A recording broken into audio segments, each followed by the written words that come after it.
Hello, welcome to Podsongs. I'm Jack Stafford, and I interview inspiring people in service to others as inspiration for a new song. Before we start today's episode, I just want to plug the music videos that we've been making.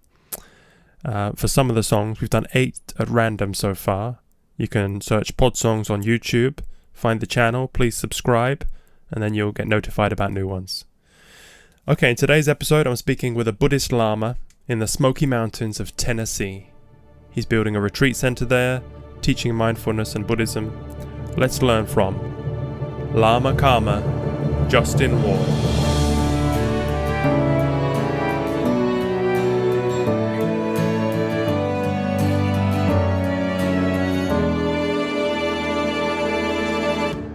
You're all set up.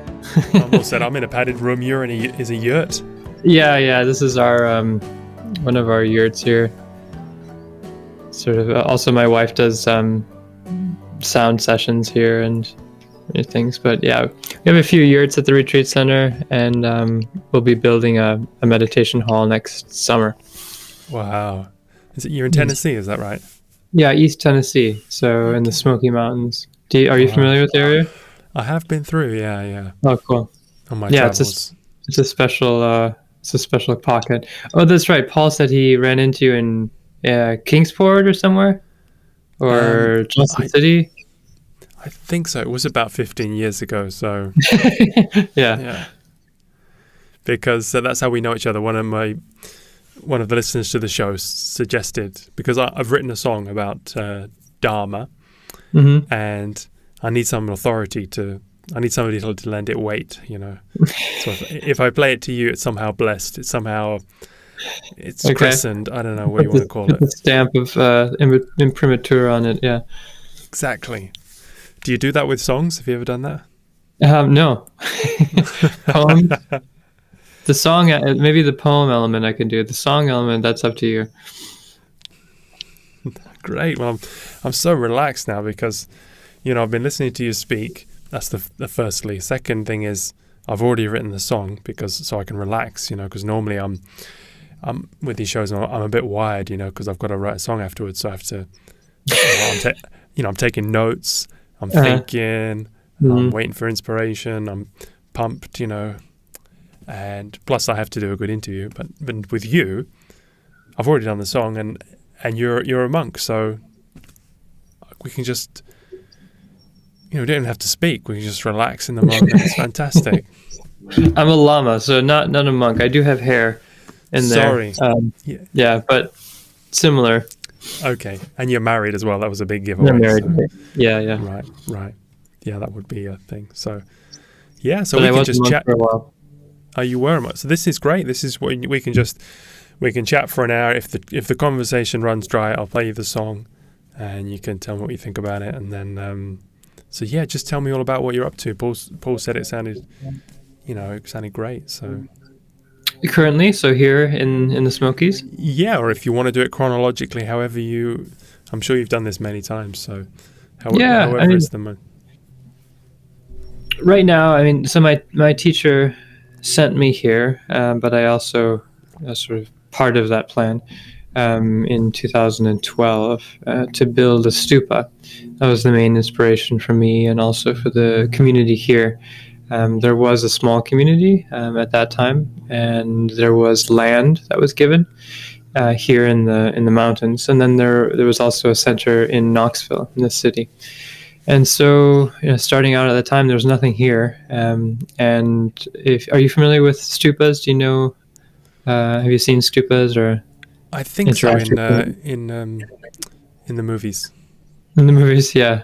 So all over in Tibet, in India originally. So they originally were built to enshrine the relics of the Buddha. The first stupas were to hold his relics, and then over time they became this almost like this geomantic technology. So a way of interacting with the energies of the earth and the environment, especially in Tibet. They were built also as reliquaries always, but also to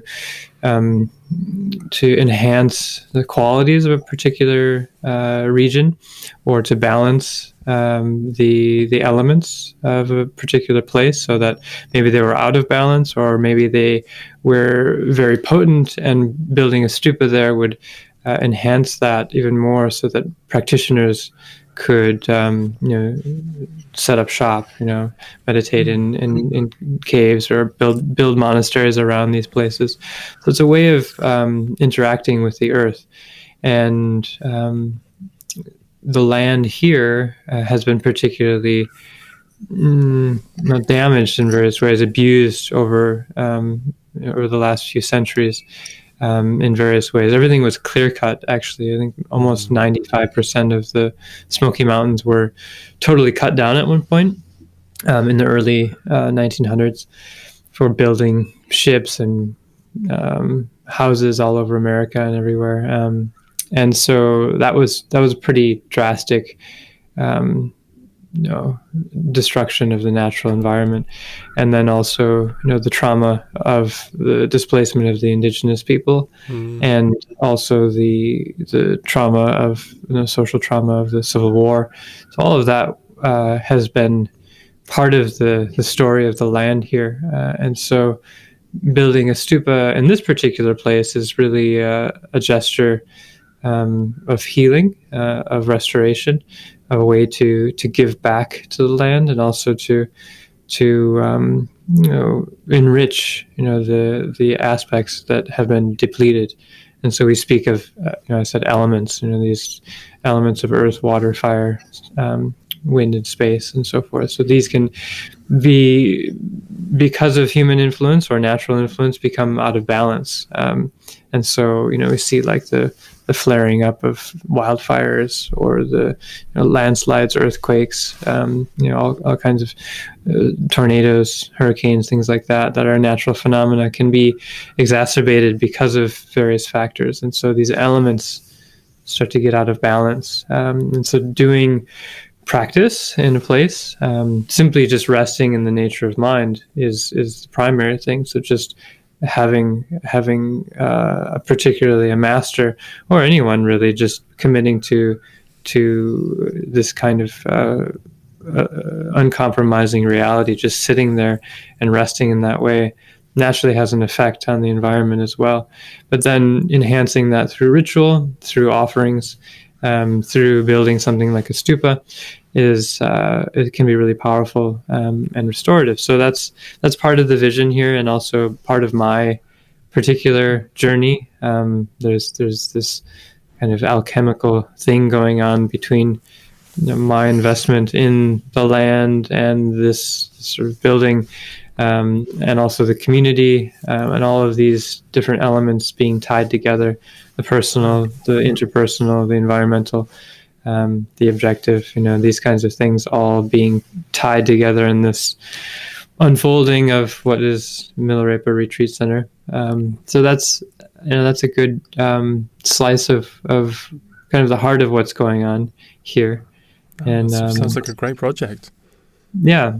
And there's many stupas in America now. They weren't so many a few decades ago, but becoming more, and people in other traditions as well, just starting to do more applied practice, recognizing the connection between our own mind and the environment, and how that goes both directions.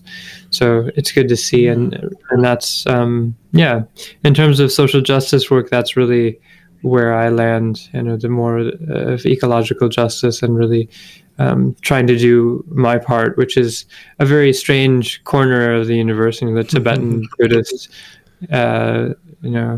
dimension, but I find it meaningful, and so must give the community people need something to focus on like that, with a center and with a person like you that they can rotate around. Yeah. There's a sense of meaning and agency, and that there is something that we can do, but always, again, it really comes back to our own practice and familiarity with our own nature, right? And that the more that we can, it's a retreat center. At the end of the day, that's what we're doing. Is it's creating a sanctuary for people to come and practice, and explore that in that way. So it must help with the devic stabilization as well, with the nature spirits as well.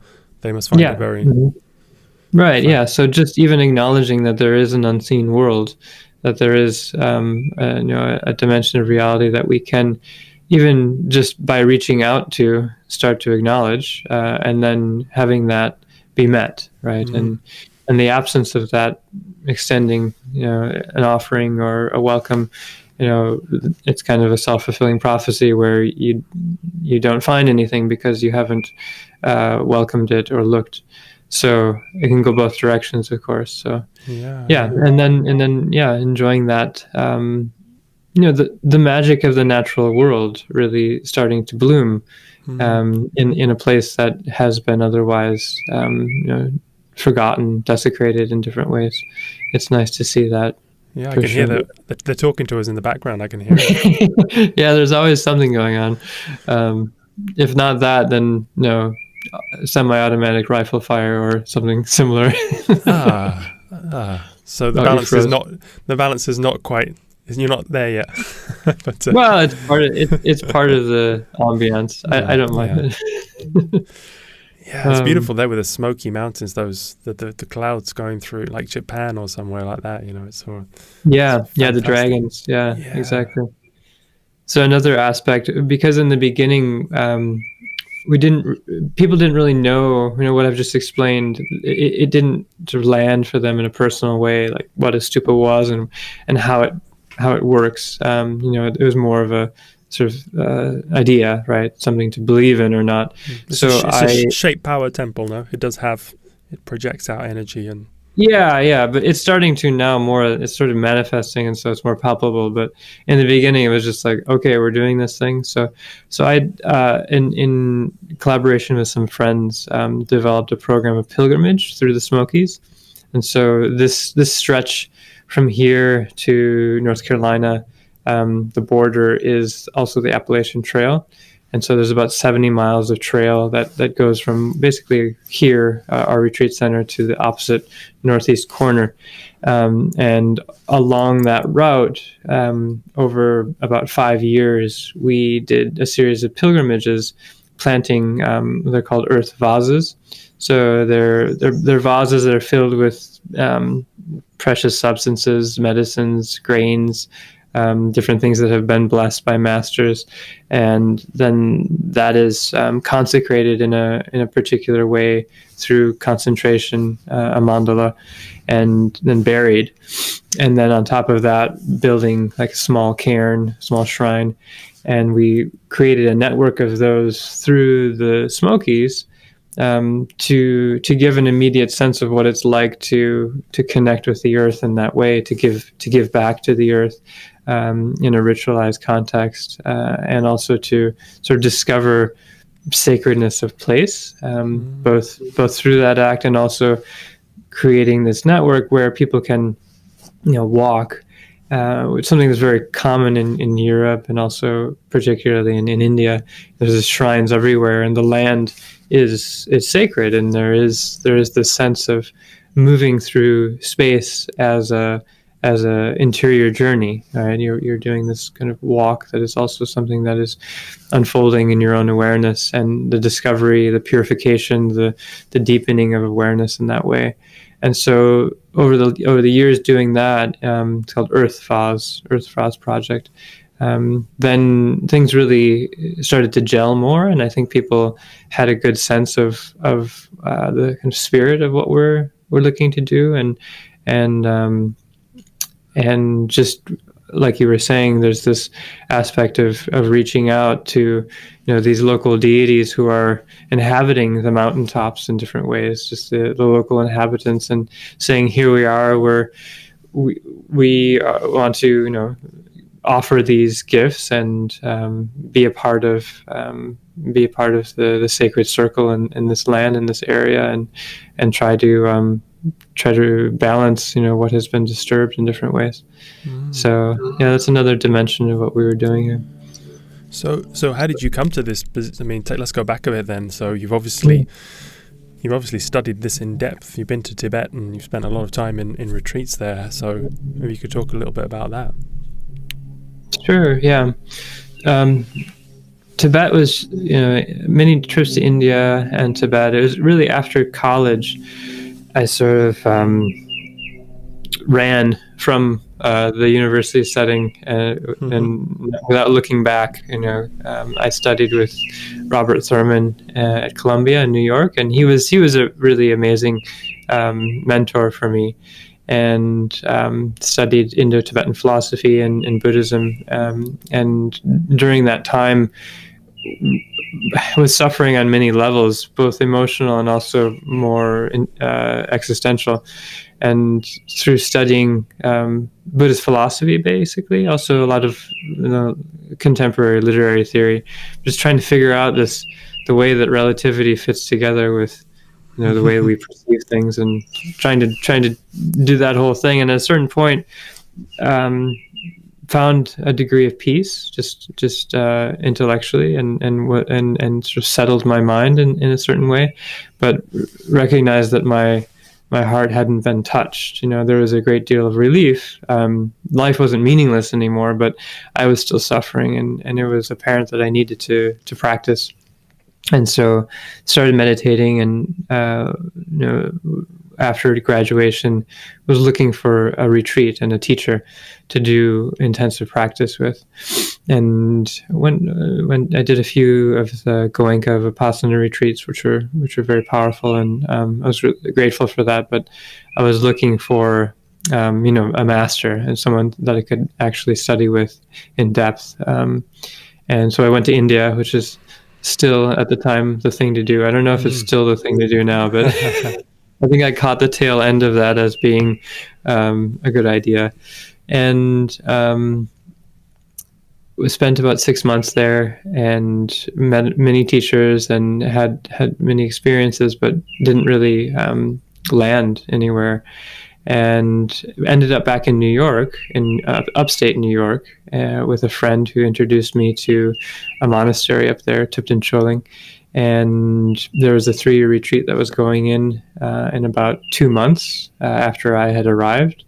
And I just jumped. I didn't have any doubt at that point, and which is not always a good idea, I think, for people to do that sort of thing, to jump into that context without 3 years, checking out the teacher and the lineage and all of that. But I was just in a place where I had sort of built up a lot of momentum and just confidence in general that what I was doing, I felt like I was being guided in a certain sense. And so did a 3-year retreat in upstate New York.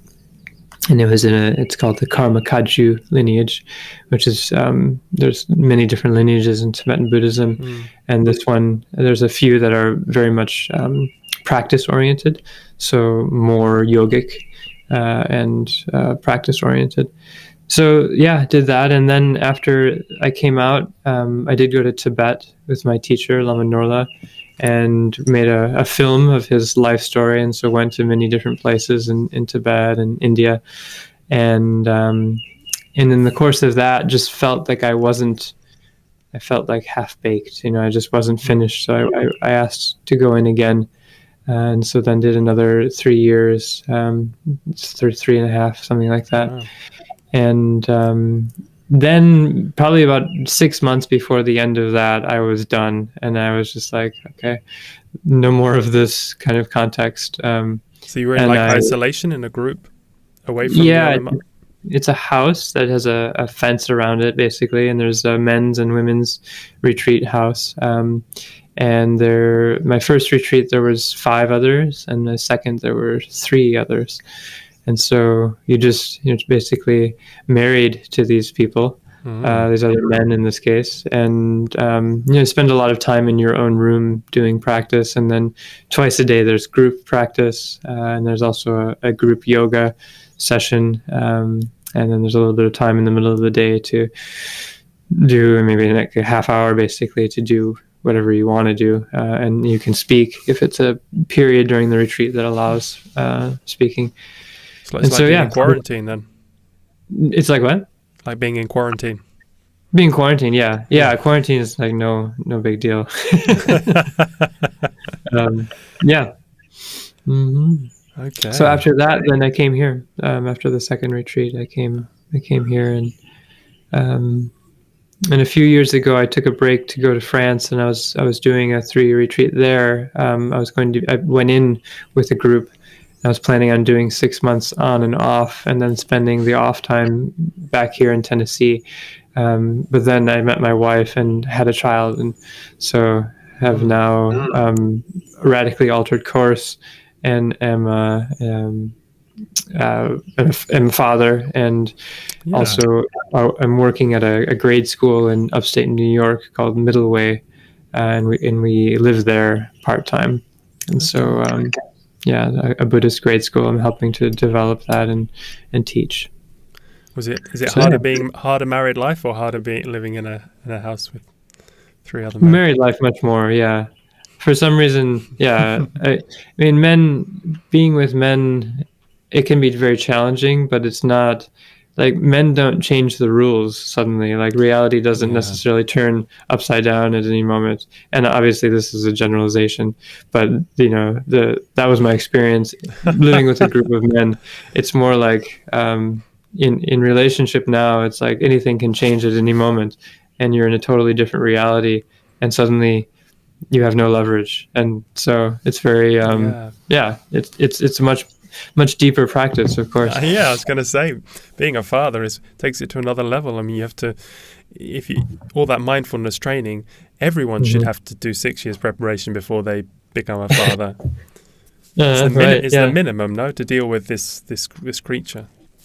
Yeah, it's really the imperative to care. You can't not care. And before that, there was always an out, an exit, where you could just not care, or I could just not care, and that's no longer an option. So then, this place of no exit is very transformative, or devastating at the same time, right? So your heart just has to keep going, keep open, right? And so, yeah, it's very it's like having the guru has moved into my home in many ways. Yes, yeah. Can I ask, because I heard from you that you listened to the episode with Nehemiah Davis, the American yogi, and I listened to his, because he's developed these siddhis through his yoga practice since he was 3 years old, and as somebody who has, and I've also got another guest coming on who spent a lot of time with a master who developed many siddhis, like who was quite elevated. So, and I personally have no rays of Kundalini or anything, so I have no. So obviously, as a kind of a groupie, I'm very interested to hear if your practices, if you developed any awakenings or such as those siddhis. Well, being composing music is a siddhi. There's the tradition speaks of two overarching types of attainment or siddhi. One is mundane, and it's not pejorative. It's just that which is can be talked about, can be shown, can be displayed, can be experienced by a person, a subject. And then the ultimate siddhi, which is recognition of mind's nature, and that is beyond speech or thought, and is not something that can be it can be lived, it can be modeled, it can be demonstrated in many ways, but it's not something you can show off or show. But at the same time, these go together, and with recognition of the nature of mind is the way that it's usually talked about in my tradition. Recognizing awareness, the essence of awareness, you might say also. With that opens up a storehouse. The wealth of that state is constantly unfolding, and so qualities, artistic qualities, or abilities to heal, or abilities to shape, manifest reality in different ways naturally emanate, right? So in our tradition, it's much more emphasis is placed on the ultimate attainment, and the whatever may develop along the way it's almost in Zen sort of takes it to another level. Even you just don't even acknowledge it. You just keep going until you really are able to rest in the essence, and then the signs of that are a sense of normally it's called renunciation, but a sense of not investing yourself in fruitless pursuits, you might say. So turning away, there's an aspect of turning away from this kind of circularity of the way that our attention and energy usually is invested into things that just leads us right back to square one again. So there's an aspect of turning away that is a sign, also a sign of developing qualities of compassion and care for others, and these are seen as the primary markers of attainment, and other than being able to actually share and help others to recognize their own mind nature. So in terms of my own experience, lots of things, anything can happen right along the way, and there's no I always laugh about people who are more rationalistic about reality and say, well, this can happen, but this is impossible. Pretty much anything can happen, I'm pretty sure, but whether that's meaningful or beneficial is another question. And in my experience, really just applying myself to recognizing the truth, and to whatever small extent that I've had that, then I can actually benefit others, right, and share that path, right. Yeah, you're supposed to. A lot of traditions say that you deny as you get the powers, you deny them, but you should use them in service along the way. Like if you get clairvoyance or ability to heal, you use that in service to others. That's what it's all about. Right. So the progress. Yeah. And I think one of the greatest gifts that can be shared in our culture is similar to what I just was talking about. That the confidence, sharing this confidence that anything really is possible, and sort of lifting this kind of ceiling that we have on our concept of the real, and opening it up in a way and saying, the nature of reality is beyond limitation, and your own true nature is beyond limitation. So that first, and then that being the case, now what do you do with that fact? How do you relate with that? And ideally, cultivating altruism in some way as an expression of that limitlessness of nature. I had a what the fuck jar for when I was started on this journey. So I'd put some money in every time all those strange things that I always thought were fairy tales or unbelievable, they turned out to be true. All the stuff, the myths and the legends, I just couldn't believe it every time they turned out to be based on reality, or a reality. It's pretty mind blowing. Yeah, it's still not quite got used to it, but well, that's really the point, that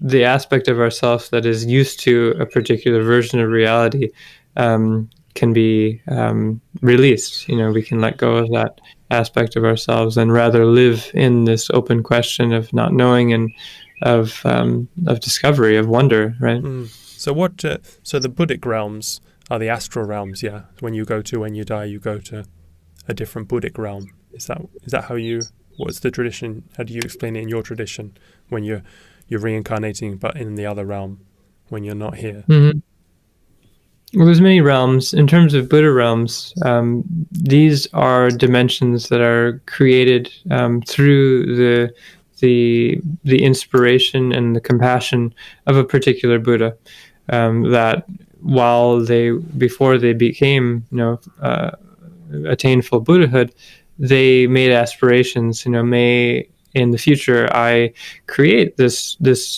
place, this dimension where beings can come and practice in a way that is free of obstacles, and enjoy the full fruits of practice in that way. And then at the time of fruition, these different Buddhas manifest that awakening environmentally, not only within their own mind stream, but also as an environment.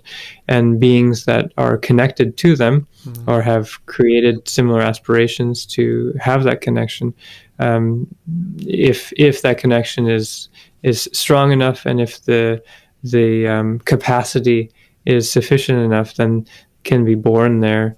And because they vibrate at the same frequencies. Yeah, you could say that in a casual way. It's much more, so there's this. It's basically about devotion. Like, is devotion a vibratory resonance? Sure, but there's something about devotion that goes beyond the beginning or the end of a particular wave, a frequency, right? It's something that is ever present and doesn't need to be born at any point, and therefore will never fade at another point. That aspect of devotion, this ultimate aspect of devotion. So sharing that, which is more of a link, of an unconditioned awareness of an enlightened being, mixing with that of our own Buddha nature, and that link being established carries through whether we are in the state of waking or dreaming, or deep sleep, or dying, or in the state between being born and dying, and so forth. And so that link, there is this unconditioned connection, and that may manifest as birth in a particular way.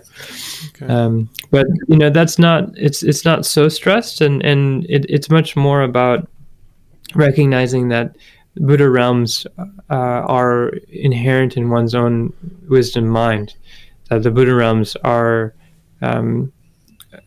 within you, right, and ever present. But for the sake of, especially on a more conventional level, those whose main practice is more devotional in a conventional sense, there can be great benefit in making prayers.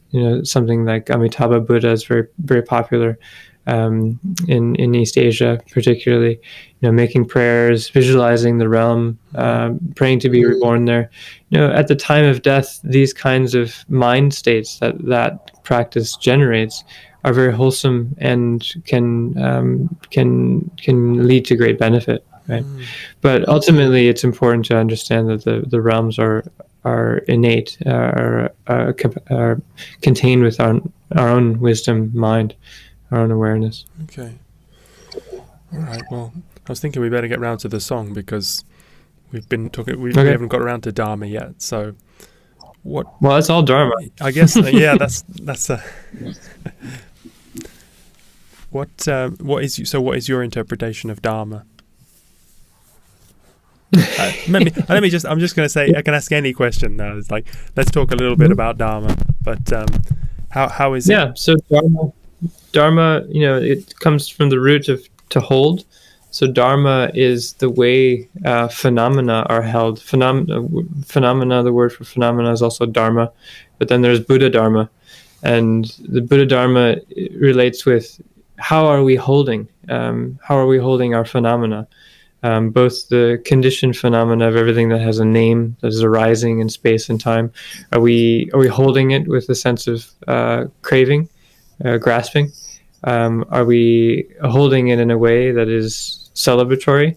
Are we holding it in a way that can hold space for others, to benefit others and their suffering? And how are we holding the unconditioned? Are we holding awareness, or is it something that we are distracted from? Is it something that we are trying to contrive?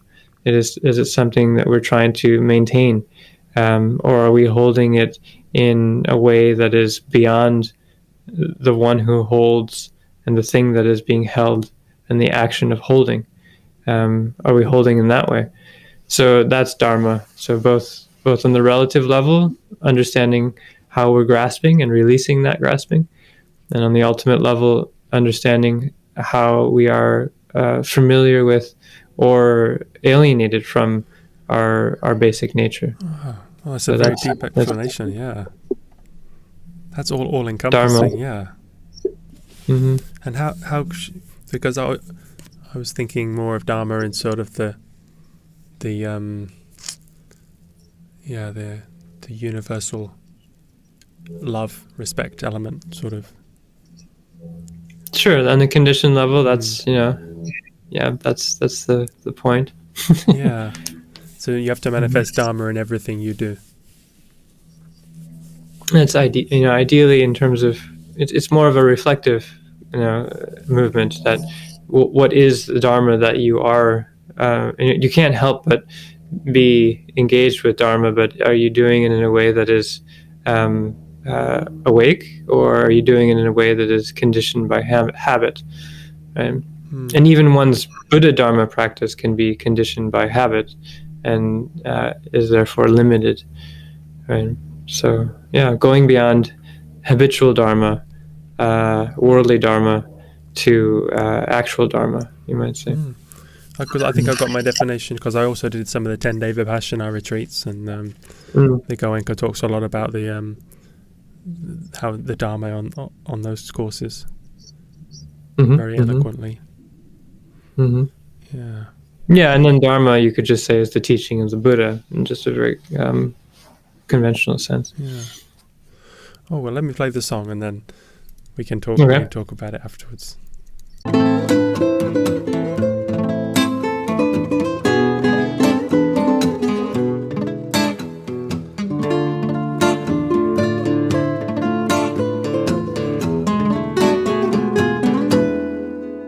My pure and precious Dharma, what I wouldn't do for you.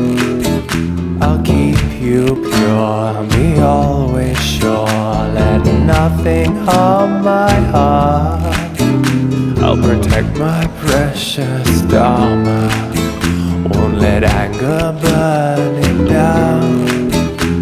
No violent movies, no video games, I'll see nobody harm. I'll shield my precious Dharma from any sexual deceit. Remain passionless, not obsessed for flesh, seeing no pornography. My sweet Dharma, my sweet Dharma, my Dharma, sweet Dharma, my pure and precious Dharma is such a fragile thing. It could so easily die, telling one little lie. You could make a river from my tears. So I hide my precious Dharma from the very idea of theft. Take nothing not given, just live and let living. Let greed never touch my heart. My sweet Dharma, my sweet Dharma, my Dharma, sweet Dharma, my sweet Dharma,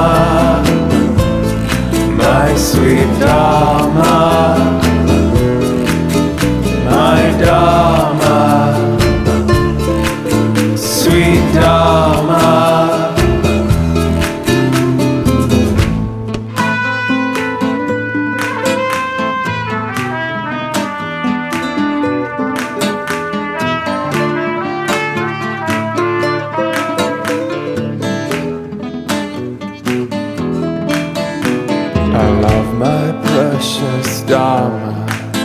gives meaning to my life.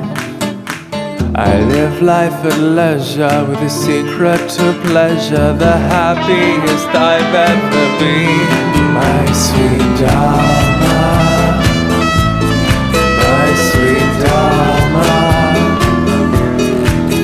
my Dharma,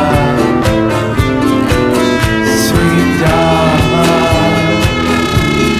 It would drown in alcohol, it would die on drugs, any type of intoxication would wash it from the earth.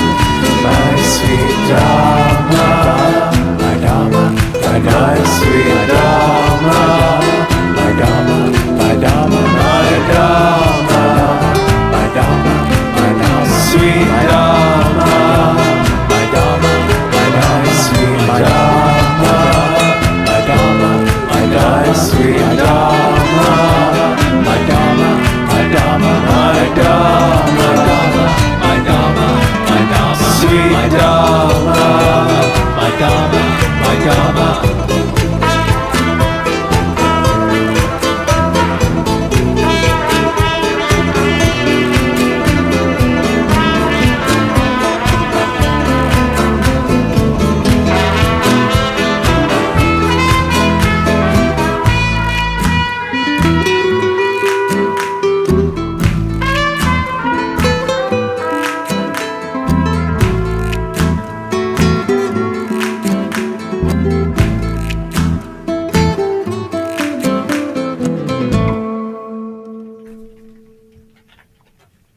Okay. A lot of production. Thank you. Yeah, we did a lot of work on that one. Yeah, wow. Yeah, great music. Thank you. I had a bit of help. Mm-hmm. Yeah. Yeah. It's more about the rules of observance. Yeah, no, of course. It's maybe it's unintentional, but what I liked about it is that there's an idealization, of the precepts, right? So you're moving through the 5 precepts of killing, stealing, sexual misconduct, and so forth, and there's the tone and the way that you are sort of setting yourself apart from and holding that up in a way in which it's fragile and it's almost fetishized. And there's a sense of idealization. At the same time, the whole thing is happening in this, context of these musicians enjoying themselves and doing this whole, sensual, powerful, sensual thing that indicates, at least to me, in the way that I also understand the precepts and all of this, that there's more to the story, right? And that that the fragility of that, and the line that you're going to even hide it from the idea of deception or of lying or whatever you said, that it has to be kept so precious. You say this again, and reminds me of Gollum in some way, that it's very unstable, right? That it could fall apart at any moment. And in the beginning, of course, that's most of us start in that place where we're just holding on by our fingernails to this thread of Dharma that we've managed to encounter and benefit from, and it's so precious, and we need to hold that, right? And of course, that's normal. But at the end of the day, Dharma is ever-present awareness, and that's unavoidable, always there, no matter what you're doing. Sinning or not sinning, it's there, as close as your own eyelids. It's it's a part of your own awareness. It is the nature of your awareness, and since that has never been born, it will never die. It's never been built, and it doesn't need to be maintained, and therefore it can't fall apart.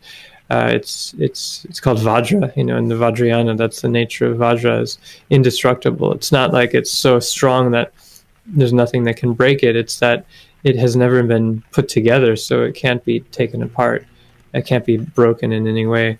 and therefore doesn't need to be maintained. We maintain our awareness of it, but it's not something that can ever be lost. It's our inherent birthright and a quality of our very nature, and it can't be taken from us. It can't be separated. We can turn away, of course. We can forget willfully or habitually, but it's always there. And so then there emerges this kind of indestructible confidence of that nature, our Buddha nature.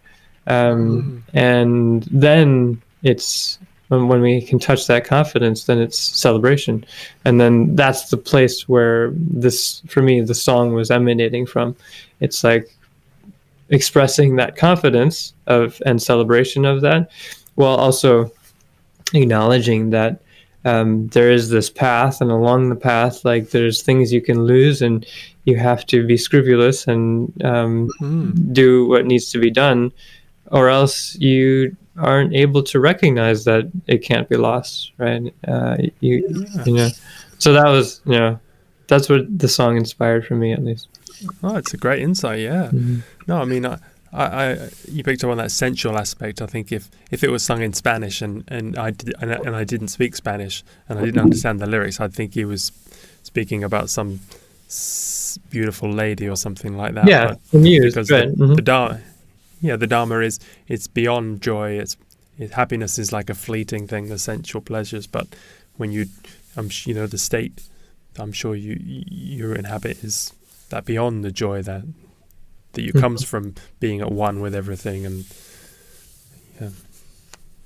it's like you said, it's the happiness, it's the happiest you've ever been, like that there is, the Dharma gives these periodic gifts of joy, and that makes us turn towards it more fully. But at the same time, as soon as we enshrine those as the goal in themselves, we sort of miss the point, right? And then this thing called Dharma actually becomes a fetish in a certain sense. But I thought it was in that framework. I thought it was really flawless. I thought it was great. Oh, thanks very much. Yeah, I'm trying to promote. This is a spirituality podcast, but it's because I'm trying to promote various metaphysical teachings that I've come across, and I was raised an atheist. I was raised a strict actively protest against religion when I was young, and but you forget the role that religion has played even in everyone's society. There was this book by Tom Holland. I want to get on the show.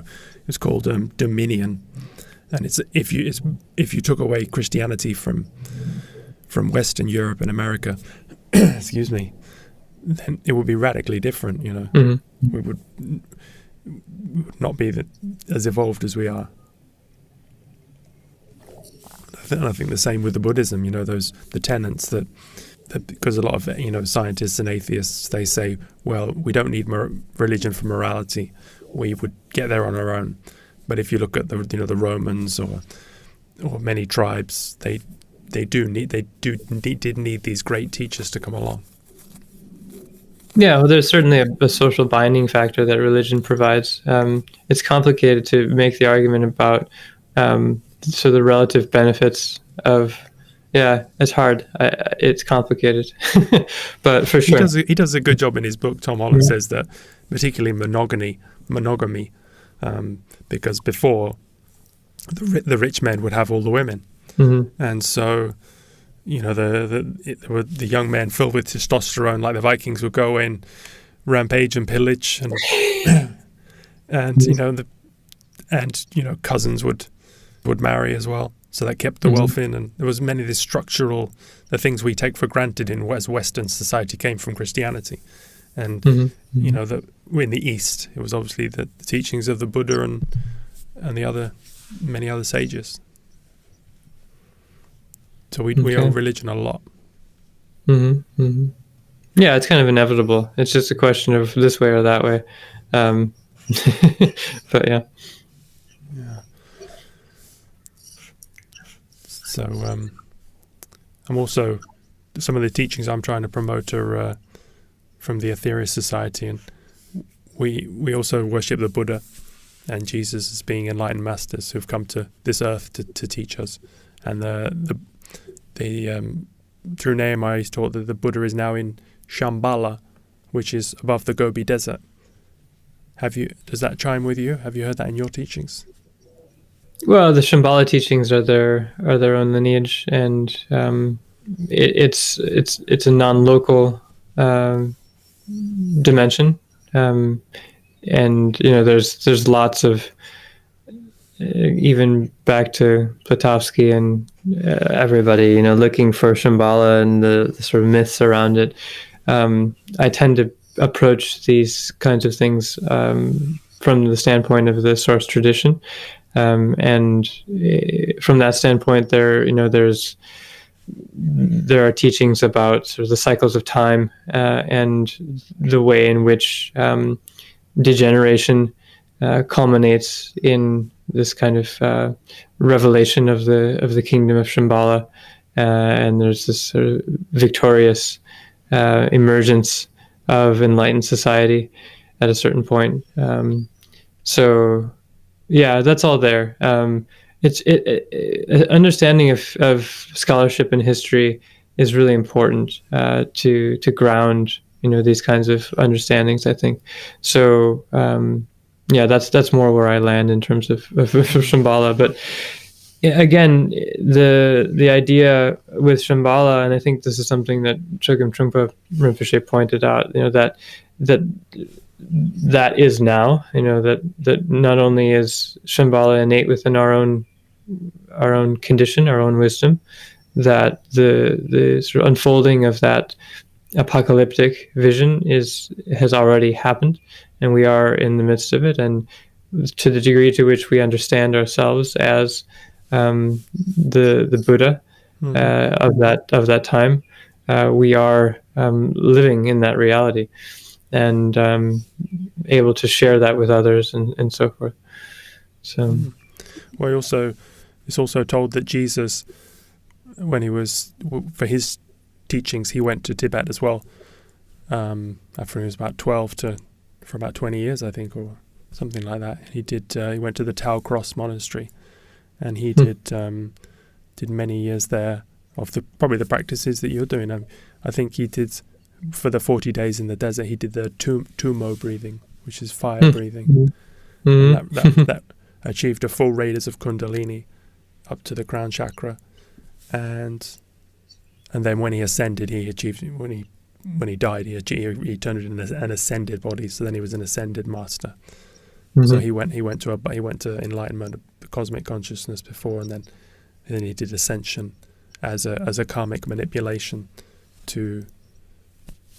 for some disaster that was going to happen. I don't know what the reason was, but and the teachings were kind of a secondary thing, which is a pretty big concept. So, but okay, well, this has been great. So, thanks so much for taking the time to chat to me and listen to my song. Yeah, no, great song for sure. And yeah, let me know if I can help in any way. And you'll just be, will you be editing the session around the song, or how do you usually put the song at the end? I do, yeah. But with this, at this time, I'm just going to leave it in the middle. Just I like to have a raw conversation because it's more. I like it. It's a real thing. So, and if people, when people are listening to this, can they come and join you? Can they come and help in the center, or? I mean, I think the best way is to just reach out to me. Karma@mocd.org. You can look up Milarepa Retreat Center. Our website was hacked, and so is sort of in stasis right now, but also earthvows.org we have, and the center in the city is called lotuslight.org, lotuslightcenter.org. So just Buddhism in Knoxville, Buddhism in the Smokies, you'll find us. Oh, yeah. And your website is lamakarmajustin.com. That's my personal one, yeah. Great. Well, well, thanks very much. Okay, thanks, Jack. Yeah, let me know when everything is up and going. I will do. Cool. All right, good talking to you. Take care. Bye-bye. Yeah. Well, thank you for tuning in. Hope you enjoyed that episode. Please note that I'm switching to 1 episode a week now over the summer, as I mentioned in the other show, because my musicians are quite busy over the summer, gigging, back to a new normal. So in September we'll switch back to 2. And I'm also switching to Wednesdays because I think that's a better day for people to check out a podcast if it's once per week. So that's the housekeeping. Please rate and review on your podcast app as always. Send me any feedback you have. Thanks to my musicians Maurizio Sanacola, Massimino Vozzo and Luigi Falcione, and my researcher Dori Verbo. And thanks again to you, the listener. See you next time.